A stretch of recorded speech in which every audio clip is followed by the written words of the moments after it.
সবচেয়ে বিশালবহুল একটি বলরুম। শহরের প্রভাবশালী ব্যবসায়ী আর অপরাধ জগতের মাফিয়ারা আজ এখানে একত্রিত হয়েছে। বিশাল ঝাড় লণ্ঠনের আলোয় চারিদিক ঝলমল করছে। তখনই হঠাৎ একটা কালো রোলস রয়েস এসে থামলো। জাঙ্কুক গাড়ি থেকে নামলো, তার পরনে নিখুঁত কালো টক্সেডো। সে ঘুরে দাঁড়িয়ে পেছনের দরজা খুলে জিমিনকে বের করে আনলো। জিমিনকে আজ অপূর্ব সুন্দর লাগছে। তার পরনে ল্যাভেন্ডার রঙের একটা শার্ট, যার উপরে 3টে বোতাম খোলা, যাতে জাঙ্কুকের দেওয়া সেই হীরের হার আর গলায় থাকা কালচে দাগগুলো স্পষ্ট দেখা যায়। জিমিন নিচু হয়ে হাঁটছে, তার কবজিতে জাঙ্কুকের হাতের মুঠো শক্ত পাথরের মতো হয়ে চেপে বসে আছে। জাঙ্কুক জিমিনের কানের কাছে এসে নিচু স্বরে, মাথা উঁচু করে চলো জিমিন, সবাই যেন দেখতে পাই তুমি কার। আর ভুলেও আমার হাত ছাড়ার চেষ্টা করো না, ফলাফল তুমি খুব ভালো করেই জানো। হলে ঢোকার সাথে সাথেই প্রতিটা চোখ তাদের উপর পড়লো। ফিসফিসানি শুরু হলো। জাঙ্কুক গর্বের সাথে জিমিনকে নিয়ে সবার সাথে পরিচিত হচ্ছে, কিন্তু তার এক হাত জিমিনের কোমরের নিচে এমনভাবে চেপে ধরেছে যা মালিকানা প্রকাশ করে। হঠাৎ জাঙ্কুকের এক ব্যবসায়ী প্রতিপক্ষ কাই তাদের সামনে এসে দাঁড়ালো। কাই কামুক দৃষ্টিতে জিমিনের দিকে তাকালো আর তার আঙুল আলতো করে স্পর্শ করলো।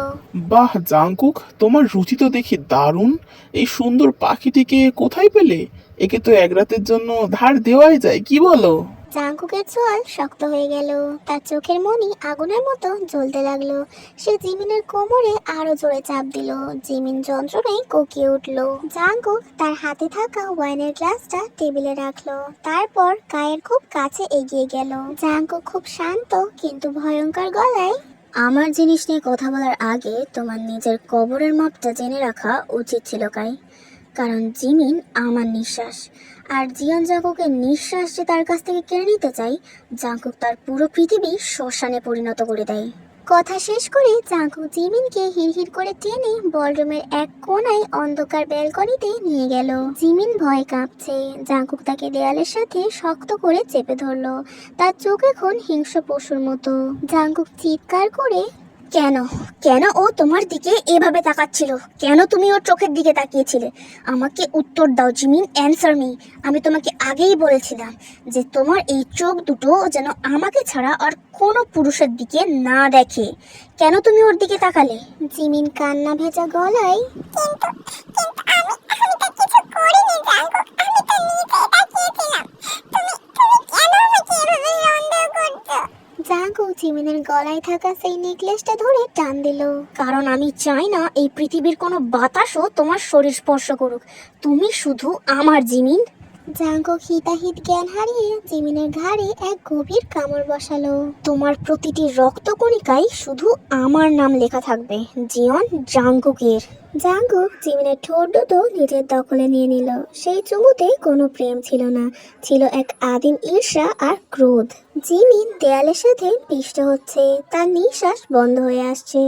জাঙ্কুক হঠাৎ থেমে গিয়ে জিমিনের চোখের দিকে তাকালো। জিমিনের চোখে জল দেখে জাঙ্কুকের রাগ যেন এক মুহূর্তেই নেশায় পরিণত হলো। আমরা বাড়ি যাচ্ছি জিমিন, আজ রাতে তোমাকে শাস্তি দিতে হবে। তোমাকে বুঝিয়ে দিতে হবে যে এই জিয়ন জাঙ্কুকের জিনিস কেউ কখনো ছুঁতে পারে না, এমনকি দৃষ্টি দিয়েও নয়। জাঙ্কুক জিমিনকে পাজা কোলা করে তুলে নিয়ে গাড়ির দিকে এগিয়ে গেল।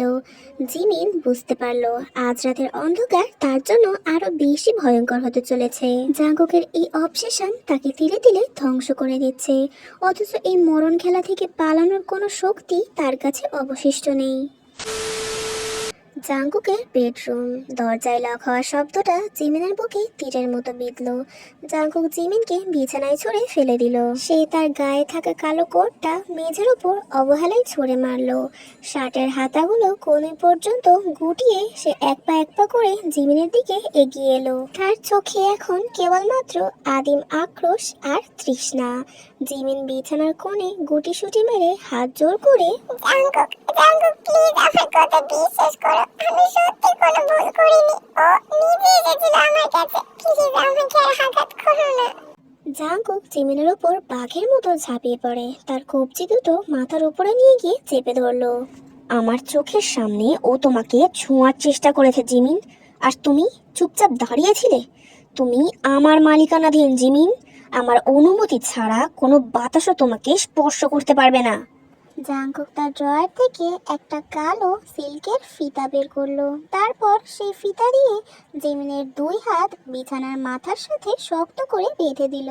জিমিন নড়াচড়া করতে পারছে না, কেবল তার শরীরটা জাংকুকের ছোঁয়ায় ধনুকের মতো বেঁকে যাচ্ছে। আজ তোমাকে একটা শিক্ষা দেওয়া দরকার জিমিন।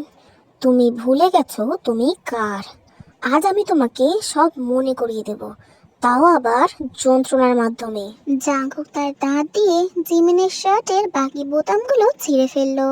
তারপর জিমিনের পেটের উপর নিজের শীতল আঙুলগুলো বোলাতে লাগলো। তারপর জাংকুক জিমিনের গলায় থাকা সেই নেকলেসটা ধরে টান দিল। জিমিনের নিঃশ্বাস নিতে কষ্ট হচ্ছে, তার চোখ মুখ লাল হয়ে উঠছে। জাংকুক জিমিনের কানের কাছে ফিসফিস করে, বলো জিমিন, তুমি কার? না বললে আমি কিন্তু এটা আরো জোরে চেপে ধরবো। জিমিন দম বন্ধ গলায় অস্পষ্ট স্বরে, আমি তোমার জাংকুক, প্লিজ আমাকে ছাড়ো, আমি ব্যথা পাচ্ছি। জাংকুক হাসলো, সে এক পৈশাচিক হাসি। তারপর জাংকুক ধীরে ধীরে জিমিনের গলার বাঁধন আলগা করে দিল। জিমিন হাঁফাতে লাগলো। জাংকুক জিমিনের শরীরের প্রতিটি কোণায় নিজের ঠোঁট আর দাঁত বসাতে শুরু করলো। প্রতিটি কামড়ে জিমিন যন্ত্রণায় চিৎকার করছে, কিন্তু সেই যন্ত্রণার ভিতরেই এক অদ্ভুত ধরনের নিষিদ্ধ শিহরণ তার সারা শরীরে ছড়িয়ে পড়ছে। জাংকুক জিমিনের উরুতে নিজের নখ বসিয়ে দিয়ে, কাল যখন তুমি এই দাগগুলো দেখবে তখন তোমার মনে পড়বে যে তুমি এই জাংকুকের বন্দি। তোমার এই চোখের জল আমি মুছে দেব জিমিন। বিশ্বাস করো, তুমি যখন কাঁদো তোমাকে আরো বেশি অপূর্ব সুন্দর লাগে। জাংকুক জিমিনের ঠোঁটের নেশায় আবারও মিশে গেল। সেই চুমুটা ছিল যন্ত্রণার, রক্তক্ষরণের। জিমিনের ঠোঁটের কোণ দিয়ে রক্ত পড়তে শুরু করলো, কিন্তু জাংকুক থামলো না। সে জিমিনের শরীরটাকে ইচ্ছা মতো ব্যবহার করতে শুরু করলো। আজ বিছানার চাদরগুলো অপমানে আর লালসায় ভিজে একাকার। ভোর হয়ে আসছে। সারা রাতের ক্লান্তিতে আর অত্যাচারে জিমিন প্রায় অচেতন। জাংকুক তার বাঁধন খুলে দিল। জিমিন নিস্তেজ হয়ে পড়ে আছে। জাংকুক জিমিনের ঘাম আর রক্তমাখা কপালে একটা শীতল চুমু খেলো। তার চোখে এখন এক অদ্ভুত তৃপ্তি। খুব সুন্দর দেখাচ্ছে তোমাকে জিমিন, একদম বিধ্বস্ত, একদম আমার। এখন থেকে তোমার প্রতিটা রাত এভাবেই কাটবে যদি তুমি আমার নিয়ম ভাঙো, বুঝলে? জাংকুক জিমিনকে পাজা কোলা করে তুলে বাথটাবের উষম গরম জলে নিয়ে গিয়ে বসিয়ে দিল। জিমিন চোখ মেলল না। জাংকুক নিজের হাতে জিমিনের শরীর পরিষ্কার করে দিচ্ছে, কিন্তু তার প্রতিটি ছোঁয়াতে এক মালিকানার দাবি। জিমিন খুব তীক্ষ্ণ স্বরে, তুমি আমাকে মেরে ফেললে না কেন জাংকুক? কেন আমাকে এত কষ্ট দিচ্ছ? মেরে ফেললে তো তোমাকে আর ভোগ করতে পারবো না জিমিন। আমি তোমাকে বাঁচিয়ে রাখবো, প্রতি রাতে মারার জন্য আর প্রতি সকালে বাঁচানোর জন্য। কারণ তুমি আমার নেশা, আর নেশাকে কেউ কখনো ছাড়তে চায় না।